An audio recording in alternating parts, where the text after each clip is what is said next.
hello, hello, my Reflector friends, and welcome to your reading for the week of September 23rd, 2024. But know that if you are encountering this video at a later date, that you're definitely still in the right place. As with all readings, take what serves you well and leave the rest behind. One of the most spectacular things about being human is that we have free will choice. So no matter what messages the universe has for us this week, we always have the power to change them. All right, let's get going. Today I am feeling drawn to the ocean for some guidance. So I will start with an Ocean Spirit Oracle card. This is literally the first time I'm using this deck. First reading of the week. Then I will ask for a message from the mermaids. And then I'm in the mood for some past, present, future with the tarot. So let's get started. All right, what guidance do Ocean Spirit have for us this week for the Reflectors? I actually love these cards because I can see which way is up. Okay, and we have wellness. Okay, nourish yourself. Wasn't that just lovely? So I have kind of taken a break from the types of exercise that really nourish my body, mind, and spirit. And yesterday I went to my first hot yoga class in well over a year. And holy moly, did I ever feel fantastic afterwards.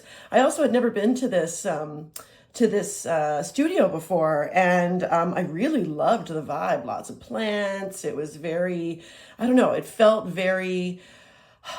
not like a chain place, like it's like this unique standalone place, and I love supporting local business. So I'm going back today.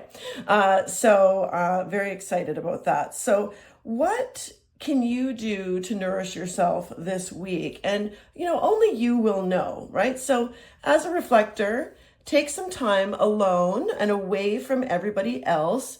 Be in a space where you feel very comfortable and very at peace, and then make the decision, right? Don't make it just willy-nilly. Like, take that time to go and find a space so that you know that the energy is coming from you rather than your environment.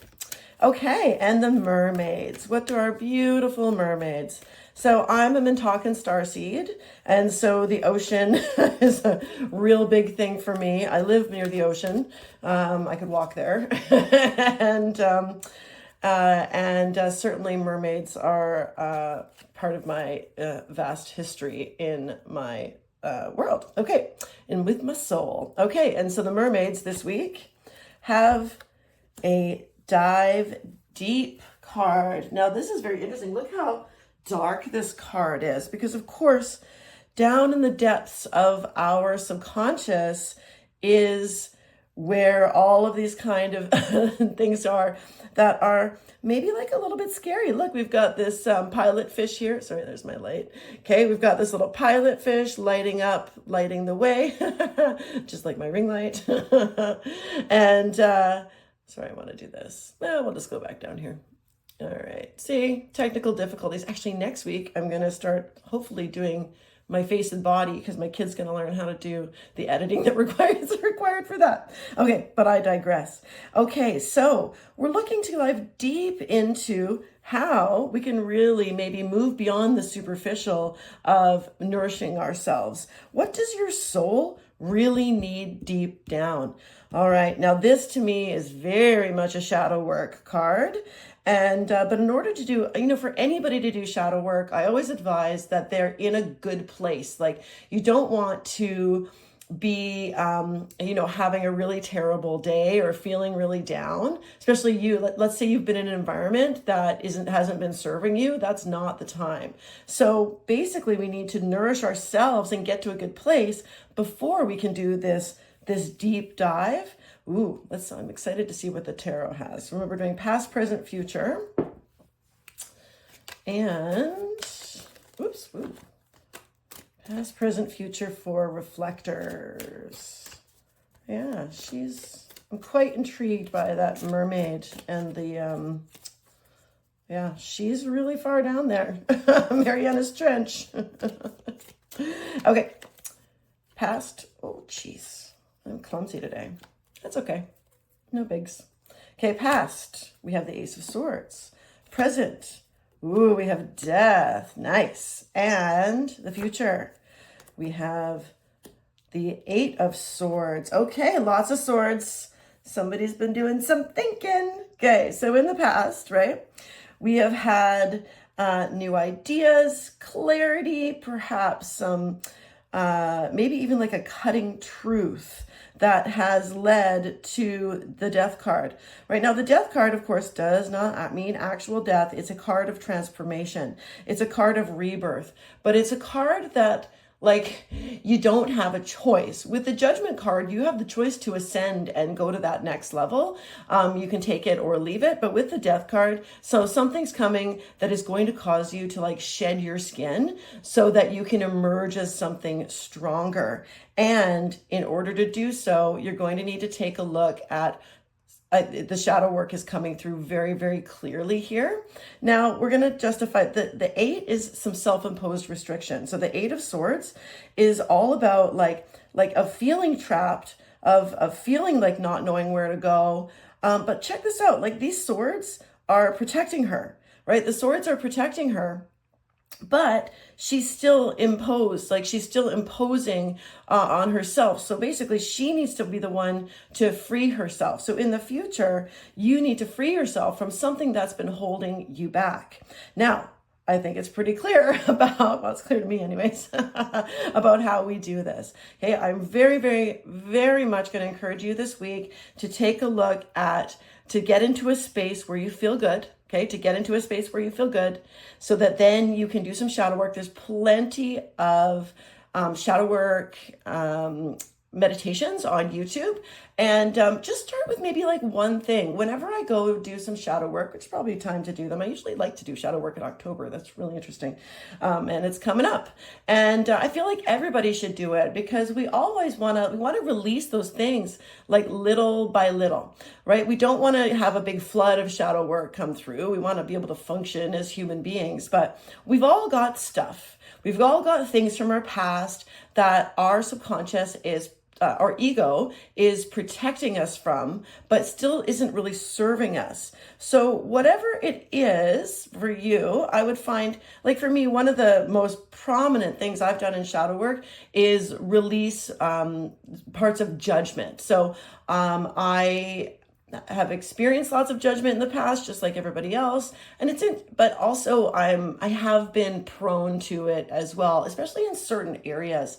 And by doing some shadow work, I've been able to go back, realize where those beliefs come from, because things from our subconscious are automatic. They don't, we do these things without thinking about them, right? So that makes them very, very powerful. It can almost seem like they are, they're automatic, but you can't control them. So the way we get to being able to control them is to go and shine a light on what they are. You know, when you're like, let's say you're like sleeping at somebody's house, like a grandparent, or it doesn't matter, right? So you're a kid and you are sleeping at somebody's house and it's different from your house. And there's these kind of like scary noises. There's like creaks and there's, you know, there may be like some banging in the basement, and your imagination like goes pretty wild and imagines monsters, and it imagines, I don't know, like all sorts of things down there, right? Boogie men, boogie women, boogie people.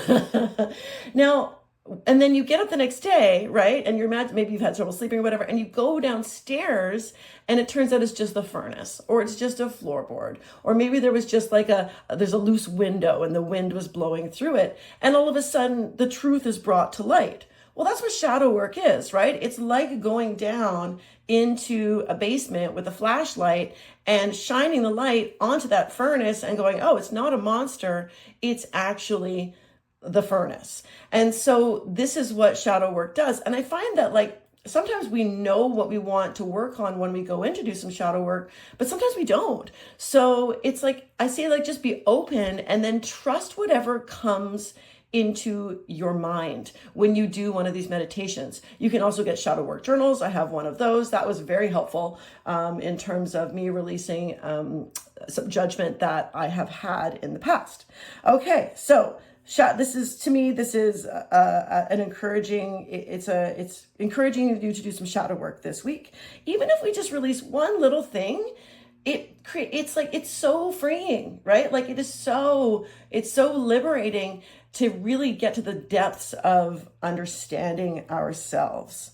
Okay, I want to come back to this Ace of Swords. Okay, so clarity, ideas, yes, you've said yes to something. Yeah, so and it's a good card, right? Like the Ace of Swords is a good card, but it can also mean that someone has maybe said something very cutting but true to you in the past. And then this may have left a scar, right? So sometimes when people are very critical of us, even though they may be right, it can leave this emotional scar. We might want to kind of like push it down. Well, right now we're in the process. So maybe that is our clue as to what you should do the shadow work with. So take a look at what in the past, what's something that somebody else's words, because I'm getting very strongly that this is somebody else's words, where somebody else's words kind of cut you, okay? And then you've held on to it.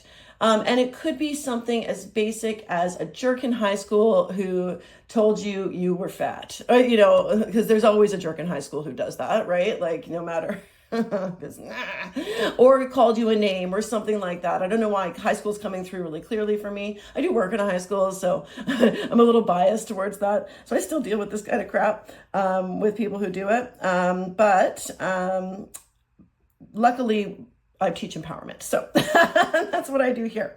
So focusing on something from the past where someone has said some cutting words. When you release this currently, you will able to shed that from your psyche, from your subconscious. So then you can release yourself from this self-imposed restriction. Something that was said to me years ago, and it wasn't even meant to be, it wasn't like even directed at me, but it is something that has stuck with me, and I still feel like I need to release it. And it's about weight, right? And so I don't know, I was about 40, maybe it was at least 10 years ago, so a little earlier than 40. And one of my friends said, oh, once a woman it's a male friend, and he said, oh, once a woman, once you hit 40, you have to pick fit or face. And I was like, what does that mean? And he said, he's like, well, if you're really fit, you lose the weight, you lose the fat in your face, and then you look older and more like drawn in, or you're a little bit chubby and you keep that. And I was like, and I don't know why, like it stuck with me. And then I think subconsciously I have stayed 10 pounds heavier than I need to be right now, like 20, but that's okay. I got a plan. Wellness. I'm back to wellness. And I'm like, but that implanted in me. And so in the past, I hadn't been able to release those last 10 pounds like ever. Again, now I have a plan, but like going back and being like, this was like a seemingly harmless comment. Like, I don't even think my friend was meaning to be a jerk. And I'll tell you right now, he's picked face. Somebody said that and I was like, and he probably doesn't even remember, but it's something that I'm doing shadow work about right now. Okay, so Reflector, I'm on board. And then that releases this self-imposed restriction of I can't lose those last 10 pounds. So whatever this is for you, Spirit is very clearly saying, let's do that shadow work. Let's release it so we can actually move forward. All right, Reflectors, that is what I have for you this week. I'm glad I get to take this for myself as well. I hope to see you again next week. Bye.